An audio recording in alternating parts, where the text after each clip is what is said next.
Selamat pagi dan salam sejahtera bagi kita semua.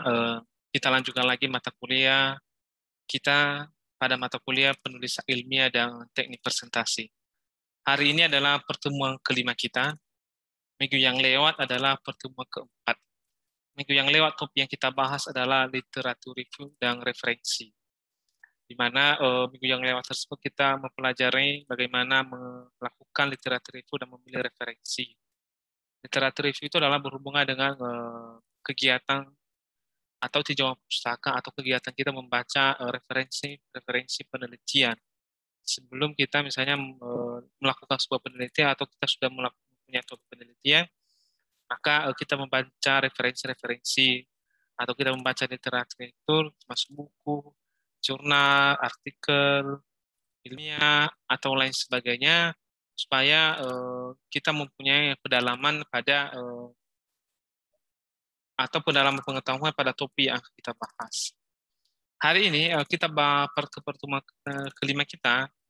Topik pembahasan kita pada hari ini adalah berkaitan dengan topik penelitian. Jadi saya share screen. Jadi hari ini kita bahas topik penelitian. Pada sebuah penelitian, kalau Anda baca penelitian yang sudah publikasi by jurnal atau di proceeding, itu pasti ada topik utamanya, pasti ada topik pembahasan. Jadi mungkin Anda bertanya, apa isu topik? Apakah topik sama dengan judul? Apakah topik sama dengan masalah? Ya, sinilah kita bahas satu persatu apa itu topik. Awal di slide pertama ini adalah kita membahas definisi dari topik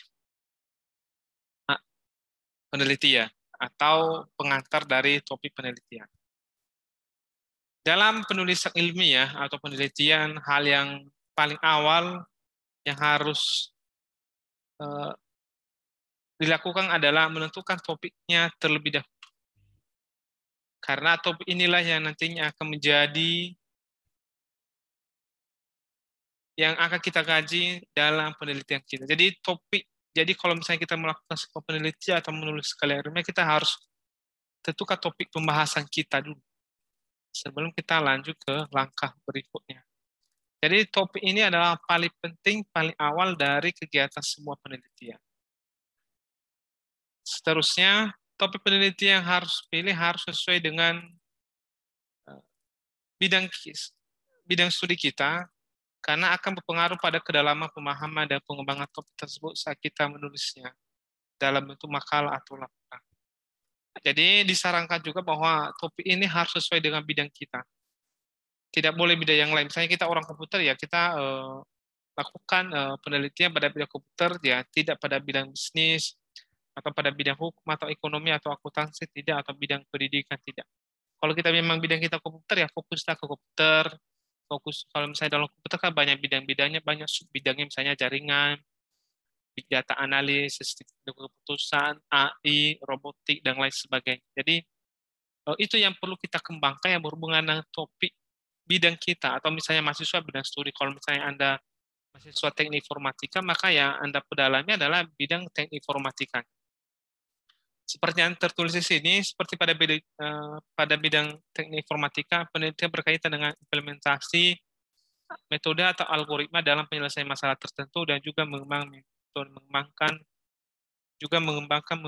metode atau algoritma. Jadi kalau kita misalnya bidang teknik informatika, ya kita fokus pada implementasi metode-metode atau algoritma yang ada di dalam komputer, khususnya dalam penyelesaian masalah tertentu dan juga mengembangkan metode atau algoritma tersebut. Jadi itu fokus ke situ. Khususnya misalnya kita pada bidang informatika. Jadi kita tidak lari bahasanya ke bidang yang lain. Memang sih ada topik tertentu yang memang berkaitan dengan bidang yang lain. Misalnya kita menyelesaikan masalah tertentu dengan bidang komputer bisa, tetapi kita harus gandeng orang lain yang berkaitan dengan topik pembahasan kita. Misalnya komputer dengan kesehatan, maka judulnya tersebut berkaitan dengan kedua topik itu, misalnya komputer dan kesehatan. Jadi itu yang terlebih dahulu. Jadi yang penting dalam sini adalah bahwa sebelum kita menulis, kita harus menentukan topik sebuah penelitian. Jadi topik itu sangat penting. Seterusnya, definisinya. Apa sih topik penelitian? Topik adalah kerangka besar masalah atau pokok pembicaraan dari pokok permasalahan yang berkaitan dengan garis pembahasan. Artinya kerangka besar atau masalah atau pokok pembicaraan dari pokok masalah dan berkaitan dengan garis besar. Intinya di sini adalah bahwa topik itu adalah kerangka besar masalah. Besar. Besar itu adalah artinya dalam satu topik bisa masalahnya banyak dan penyelesaiannya juga banyak. Jadi topiknya itu makanya kerangka besar karena dia merupakan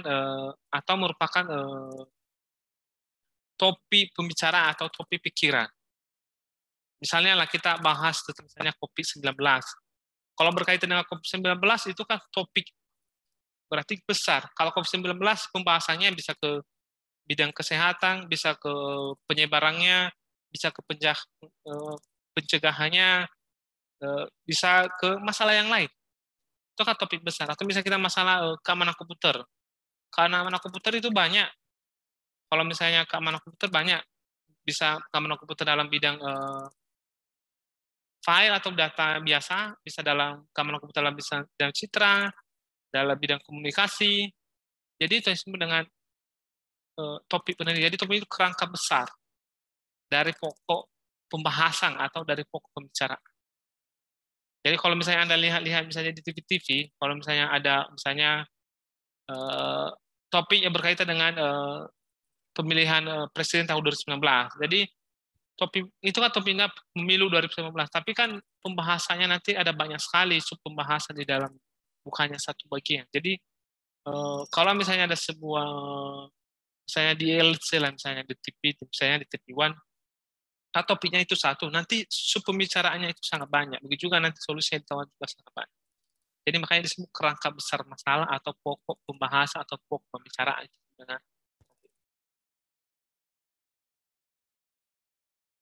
Seterusnya, topik yang akan melahirkan masalah yang baik. Artinya dari topik itu ada masalah.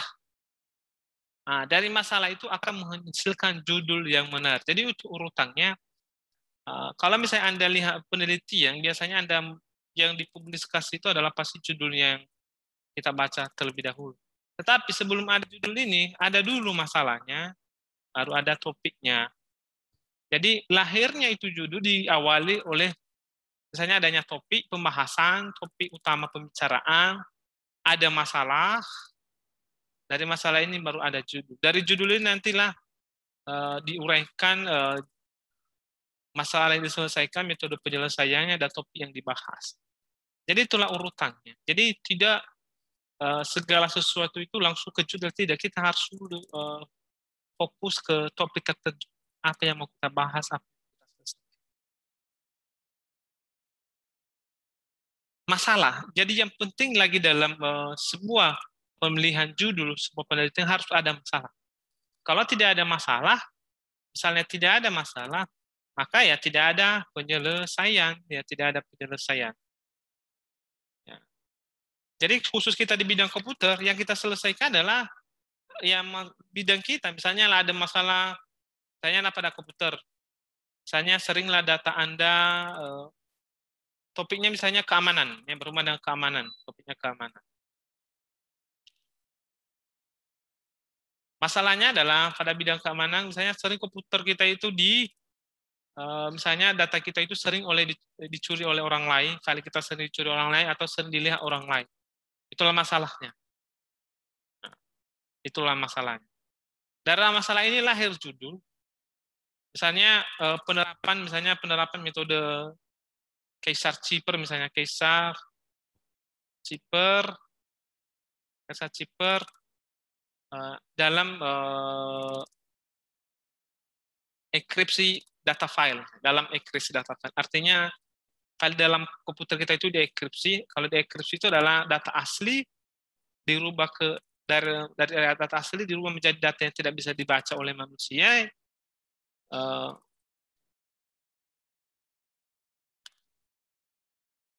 Saya ulangi lagi. Jadi misalnya kisah Ciper, jadi misalnya dienkripsi misalnya file tersebut di mana isinya itu dirubah dari bahasa yang asli menjadi bahasa yang tidak bisa kita baca atau dari dirubah ke karakter yang lain.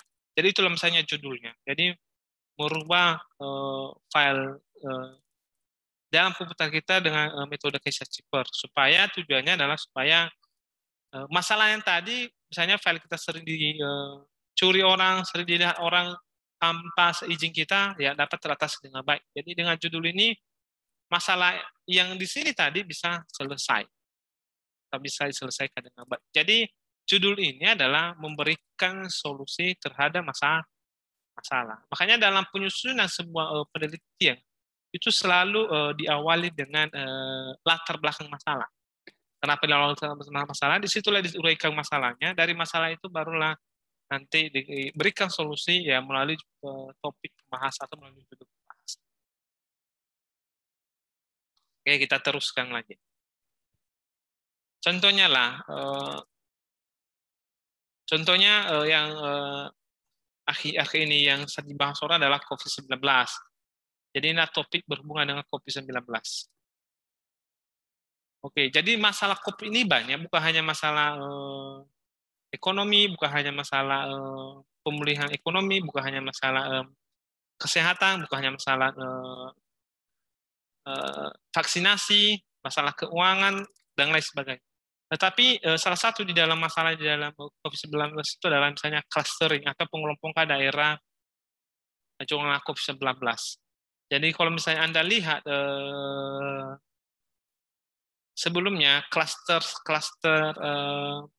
zona COVID-19 khususnya di Sumatera Utara yang ditentukan oleh tim gugus tugas, mereka menentukan zona merah itu, misalnya Kota Medan zona merah, hanya berdasarkan satu kriteria, misalnya jumlah COVID-19 positifnya. Misalnya seperti Medan, kalau misalnya jumlah kasusnya misalnya lebih daripada 5 misalnya, maka sudah daerah tersebut jadi zona merah. Sehingga penanganan COVID-19 tersebut ya fokus ke zona merah, misalnya zona Medan dan sekitarnya karena kasus positifnya sangat besar.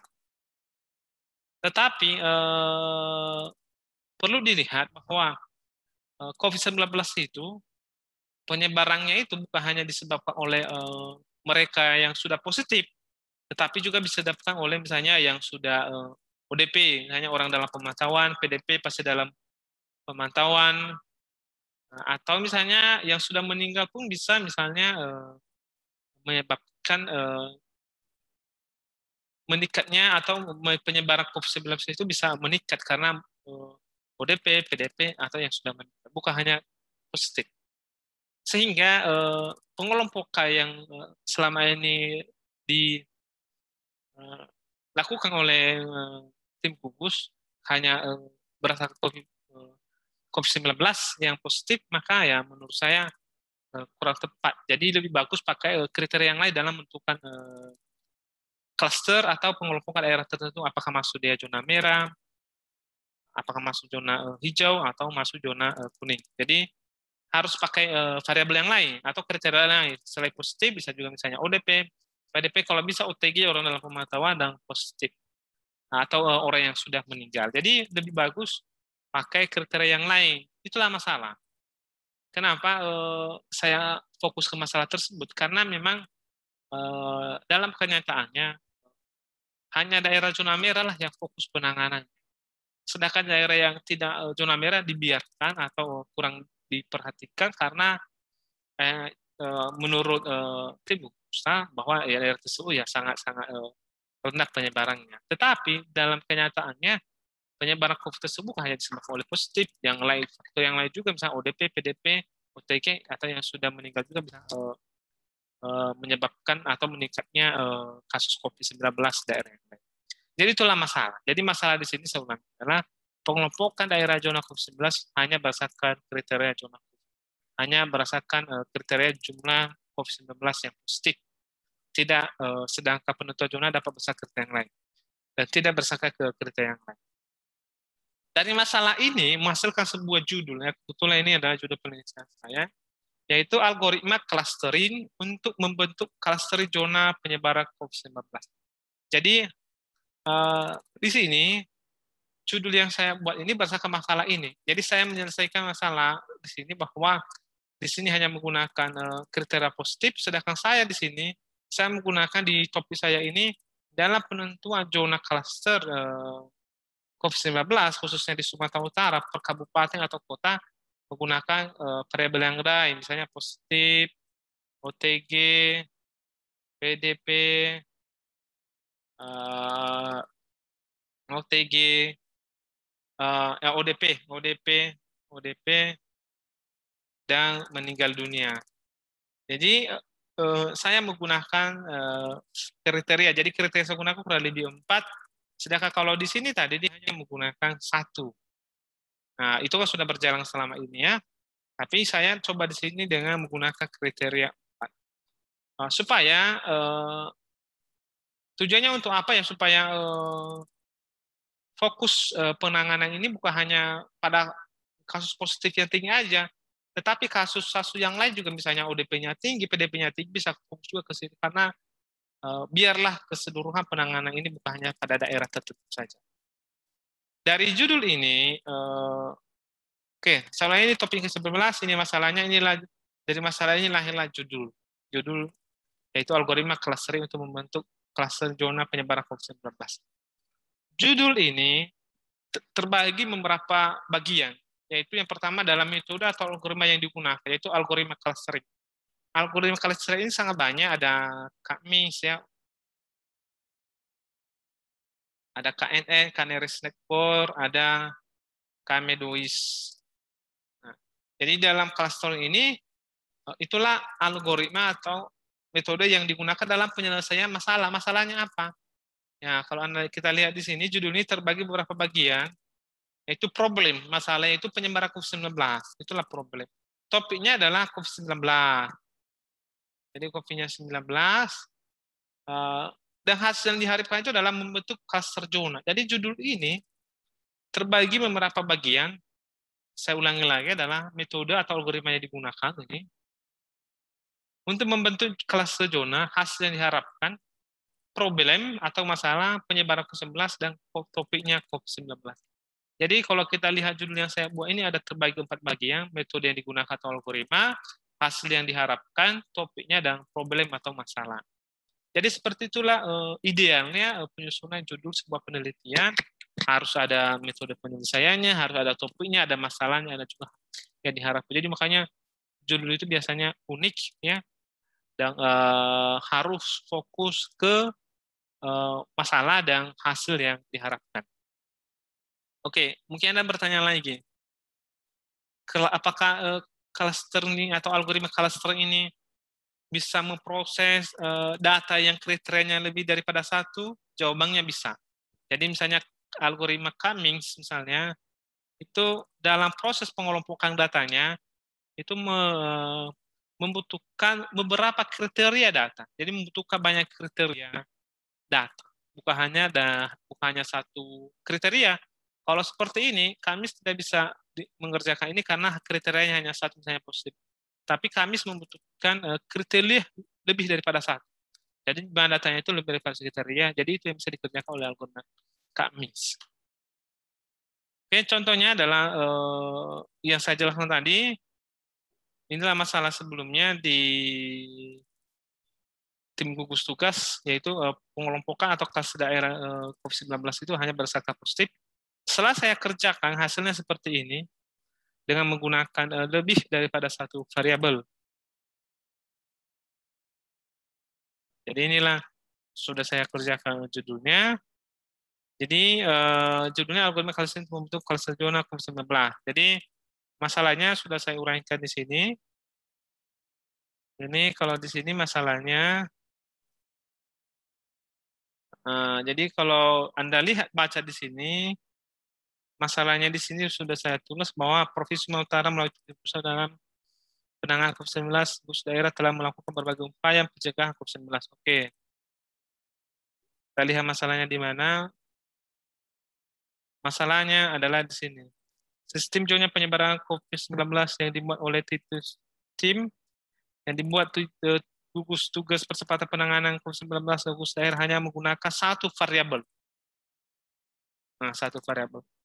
Sedangkan yang saya tawarkan adalah menggunakan variabel yang lain, yaitu variabel PDP, ODP, bisa juga menggunakan variabel positif dan meninggal dunia. Jadi saya menggunakan 4 variabel. Jadi setelah saya kerjakan, ini datanya saya ambil dari website tim gugus tugas. Jadi inilah datanya. Jadi variabel yang saya gunakan bukan hanya positif ya, tapi saya menggunakan PDP, ODP, dan meninggal dunia. Saya proses data ini dengan algoritma clustering Kamis, maka hasilnya adalah seperti ini. Nah, jadi di sini selama ini di daerah di cluster zona yang dihasilkan oleh tim gugus tugas itu hanya Kota Medan yang rata-rata dibuat zona merah. Sekali sedang, kadang di bawah, kadang tingkat tinggi. Tetapi di hasil ini, di cluster 1 ini atau diserahkan zona merah, itu ada 2 kabupaten yang masuk zona merah adalah Kabupaten Medan, Kota Medan, dan Kabupaten Deli Serdang. Sedangkan zona klaster kedua atau zona kuning lah biasanya, maka itu Kota Masyata, Tanjung Balai, sampai Batubara. Ini rata-rata kota. Sedangkan klaster 3 atau zona hijau adalah mulai dari Kota Sibolga sampai Nias Utara. Jadi itulah hasil pembagiannya. Jadi kalau misalnya tadi di cara yang lama, di sini hanya fokus ke sini. Tidak ada urutan prioritas. Tetapi dengan menggunakan algoritma Kamis, maka ada urutan prioritas. Jadi kalau misalnya dibuat misalnya digunakan ini dalam penanganan kasus 19, maka prioritas utama itu ya Kota Medan dan Deli Serdang. Prioritas kedua adalah yang ini, yang klaster kedua, dan prioritas ketiga adalah ini. Jadi dengan cara seperti ini, penyebaran COVID-19 itu dapat diminimalkan dengan baik. Oke, itulah contoh kasus dalam pemilihan topik sebuah penelitian. Oke, selanjutnya kita coba cari topik-topik yang lain. Oke, ini lagi judul yang lain, yaitu analisa kombinasi algoritma Markle-Hellman kena sek dan logaritma diskrit pada aplikasi cek. Jadi ini juga kalau kita lihat judul ini berhubungan dengan keamanan. Ya, keamanan. Jadi keamanan komputer. Nah, Anda lihat ini berkaitan dengan keamanan komputer. Ini berkaitan dengan keamanan komputer. Nah, ini topiknya keamanannya. Oke, jadi kalau Anda lihat di sini, informasi melalui jaringan internet sangat rentan terhadap penyadapan oleh pihak yang tidak bertanggung jawab. Nah, ini. Masalah di sini adalah, masalahnya, topiknya tadi keamanan ya. Masalahnya adalah, chat kita itu misalnya di internet, melalui aplikasi chat, itu sering disadap oleh orang lain, atau dilihat oleh orang lain tanpa sepengetahuan kita, tanpa seizin kita. Karena sering dilihat orang lain, maka perlulah penyelesaian masalah ini, yaitu dengan membuat atau pada chat ini menggunakan algoritma Markle dan logaritma diskrit.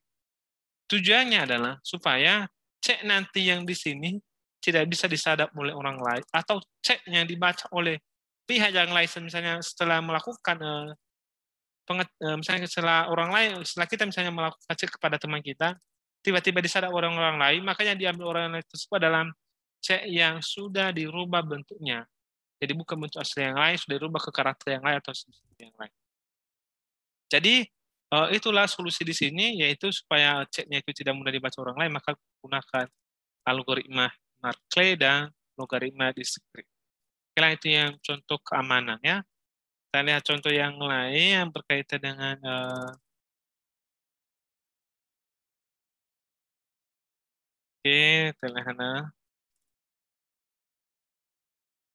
Oke, ada juga contoh yang di sini. Udah sini ini. Oke, ini contoh yang lain, implementasi algoritma Kamis untuk mengelompok mahasiswa baru yang berpotensi. Jadi di sini, kalau Anda lihat topik ini adalah mahasiswa. Nah, kalau kita lihat di sini mahasiswa topiknya.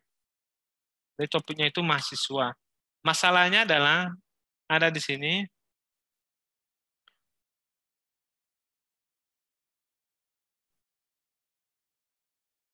dosen mengalami kesulitan dalam melakukan tindakan kelas karena kemampuan yang dimiliki oleh mahasiswa tidak sama atau berbeda-beda. Itulah maksud. Oleh karena itu, ditawarkanlah solusi yaitu supaya digunakan algoritma Kamis untuk mengelompokkan mahasiswa berdasarkan apa? Berdasarkan nilai misalnya rapornya, berdasarkan hasil ujiannya, dan hasil-hasil potensi akademik lain. Jadi sehingga mahasiswa dalam satu kelas itu terkelompok dengan misalnya kelas A yang rata-rata mahasiswa yang berpotensi misalnya pada bidang A, kelas B pada bidang B, kelas C pada bidang C, sehingga pengajar itu tidak kesulitan lagi mengambil tindak kelas. Misalnya kelas ini, oh mereka rata-rata misalnya pandai di bidang ini, nah oke lah. Jadi kita juga dosen yang masuk ke situ ya fokus ke situ, diarah ke situ, ke minat dan bakat mahasiswanya. Jadi selama ini tidak seperti itu. Ya tidak seperti itu, karena mahasiswa dicampur aja sama mahasiswa yang kemampuannya tinggi atau kemampuan yang rendah atau kemampuan sedang disatukan aja, sehingga dosen itu kadang kesulitan ya, yang lain udah pandai kali, yang lain yang satu lagi belum bisa mengikuti.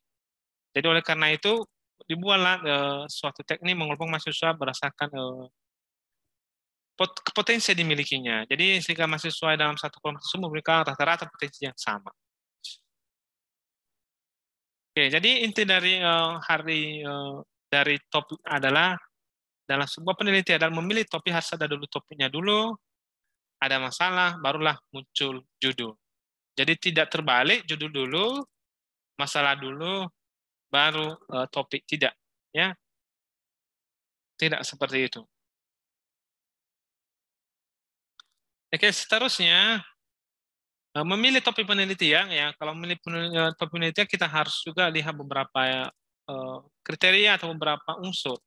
Tidak sembarangan ya kita asal angkat judul, asal angkat judul. Jadi ada beberapa hal yang harus kita perhatikan. Pertama adalah sebelum menentukan judul, peneliti harus menentukan topik yang akan diteliti. Jadi penting ini harus ada topiknya. Kita mau bahas apa ini? Mau bahas COVID-19 ke? Mau bahas sumber daya manusia kah? Mau bahas ekonomi lah? Mau bahas pemilu kah? Mau bahas suku kah? Mau bahas inflasi kah? Dan lain sebagainya. Jadi harus ada topiknya. Oke. Penentuan penelitian harus ya menarik dan aktual. Artinya menarik dan aktual ini adalah harus mempunyai daya sisi menarik, karena penelitian itu nanti dipublikasi dan orang lain membacanya. Kalau misalnya penelitiannya itu baru dan menarik, pasti orang lain banyak membacanya dan mengutip nanti penelitian tersebut untuk penelitian berikutnya atau untuk penelitiannya. Makanya ya usahakan judul itu menarik. Kedua, berada dalam jangkauan peneliti. Artinya berada dalam kemampuan kita. Saya misalnya seorang yang bidang komputer, dan bidang komputer itu ada bidang saya memperdalam data mining, misalnya bidang analisis, big data analisis. Jadi saya fokus ke situ, judul penelitian juga saya usahakan ke situ. Jadi kalau Anda lihat penelitian saya, tidak pernah saya tidak pernah judul saya itu kriptografi, citra, multimedia, tidak. Karena itu bukan jangkauan saya. Jangkauan saya itu adalah yang merupakan data, misalnya data analis, data mining, database, dan lain sebagainya. Itulah bidang saya. Kalau bidang yang lain ya tidak saya kuasai, apalagi bidang ekonomi. Jadi Anda juga seperti itu harus memilih topik itu sesuai dengan jangkauan kita, sesuai dengan kemampuan kita. Topik penting memberikan manfaat kepada masyarakat. Jadi yang penting itu memberikan manfaat kepada masyarakat. Jadi itu yang penting. Nah, jadi kalau kita angkat judul itu, usahakanlah judulnya itu nanti memberikan manfaat kepada masyarakat. Yang tidak kalah penting adalah ada data. Ya, kalau misalnya nggak ada data ya nggak ada yang kita olah. Jadi data itu adalah merupakan barang mentah kita yang akan kita olah dengan baik sehingga menghasilkan sesuatu yang baik. Jadi kalau nggak ada data yang ada yang kita olah. Jadi artinya harus ada data. Jadi itu yang perlu dipastikan di dalam memilih topik penelitian. Seterusnya yang sangat penting lagi adalah topik bisa sama, masalah bisa sama, tetapi judul nggak boleh sama. Jadi di dalam penelitian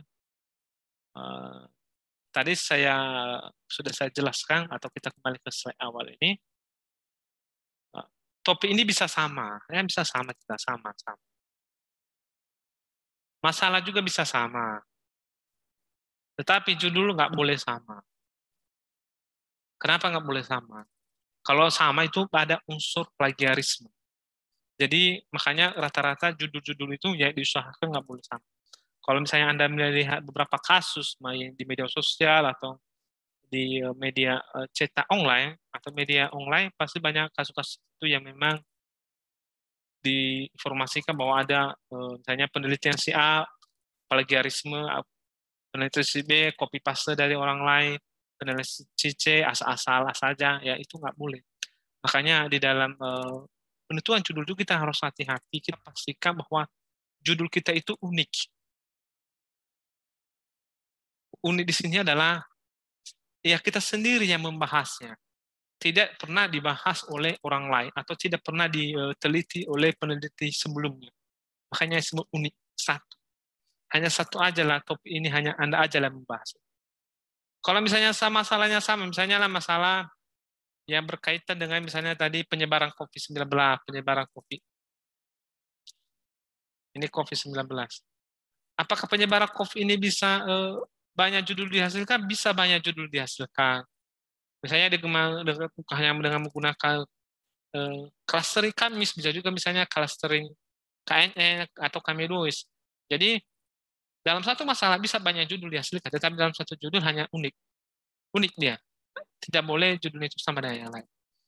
Oke, judul yang sama itu seperti apa? Kalau judul yang sama itu ya pasti judulnya antara satu dengan yang lain atau yang sudah ada dengan yang baru itu sama persis. Bagaimana dengan yang disebut dengan berbeda? Berbeda itu minimal dari segi penyelesaian masalahnya itu pas atau metode atau algoritma yang digunakan itu berbeda. Walaupun misalnya objeknya sama, subjeknya sama, kalau misalnya metodenya atau algoritma berbeda, maka judul tersebut disebut unik atau berbeda dengan yang lain. Tetapi kalau misalnya metode algoritmanya sama, objek penelitiannya sama, subjek penelitiannya juga sama, maka otomatis Anda disebut plagiarisme. Jadi hindarilah dalam mengcopy judul yang lain atau mengambil judul orang lain. Orang lain, judul penelitian orang lain bisa kita baca, bisa. Itu bisa kita baca penelitian lain sebagai referensi bagi kita, sebagai literatur review. Tetapi bukan kita copy paste. Jadi hindarilah copy paste di dalam penelitian karena karena nanti terindikasi itu plagiaris. Apalagi sekarang banyak aplikasi-aplikasi yang bisa mendeteksi itu apakah penelitian kita itu plagiarisme atau tidak. Nanti juga ada batas toleransinya. Misalnya toleransinya 20% bisa sama, tetapi nggak boleh misalnya melebihi 20%. Kalau melebihi 20% berarti itu dianggap plagiarisme. Oleh karena itu pesan saya, topik bisa sama, masalah bisa sama, tapi judul nggak boleh sama dengan yang lain. Judul itu adalah harus unik. Kesimpulan saya adalah topik penelitian adalah kerangka besar dari penelitian. Dari kerangka besar penelitian, dari topik muncullah masalah, dari masalah muncullah judul penelitian. Topik penelitian bisa sama antara satu dengan yang lain, begitu juga masalah. Tetapi judul penelitian harus berbeda dengan orang lain atau harus unik. Dan hindarkanlah plagiarisme atau copy paste di dalam baik dalam menulis judul penelitian, begitu juga dalam menulis isi dari penelitian. Sekian penelitian kita kurang lebih. Saya mohon maaf atas segala kekurangan. Terima kasih dan selamat siang dan salam sejahtera bagi kita semua.